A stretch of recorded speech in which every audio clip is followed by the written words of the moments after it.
সকলোৱে বাঘ আৰু গৰখীয়া কাহিনীটো শুনিছে। সেইটো কাহিনী আলম লৈ মই আজি শিয়াল আৰু ভেড়া ৰখীয়াৰ কাহিনী বনাইছোঁ। সকলোৱে যাতে মোৰ ভিডিঅ'টো চাই আৰু ছাবস্ক্ৰাইব কৰি দিয়ে। এটা ল'ৰা আছিলে, সি ভেড়াবোৰ খুব আপতালত ৰাখিছিলে। সদায় ভেড়া চৰাবলৈ যায়। ভেড়াবোৰ চৰাই লৈ ফুৰে সদায়। চৰাই থাকোঁতে এদিন তাৰ হঠাতে মনত এটা বুদ্ধি খেলালে। শিয়াল শিয়াল বচোৱা বচোৱা বুলি চিঞৰিবলৈ ধৰিলে।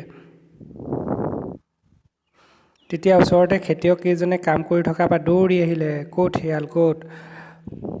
তেতিয়া দুষ্ট ল'ৰাটোৱে আনন্দ পাই হাঁহিবলৈ ধৰিলে, শিয়াল নাই।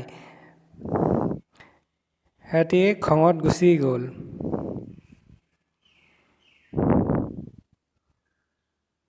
আকৌ সি গৈ পেলাই শিয়াল শিয়াল শিয়াল বচোৱা বচোৱা ক'বলৈ ধৰিলে। আকৌ মানুহকেইটা আহিলে আৰু তাক খঙত ক'লে, এইবাৰৰ পৰা আৰু নাহোঁ আমি, তুমি খাই পেলালেও নাহোঁ। সি আকৌ বেলেগ এদিনা ভেড়া চৰাবলৈ গ'ল। ভেড়া চৰাই থাকোঁতে সঁচাকৈ এদিন শিয়ালটো আহি গ'ল। আৰু তেতিয়া সি গছত উঠি গ'ল আৰু চিঞৰিলে, শিয়াল শিয়াল বচোৱা বচোৱা।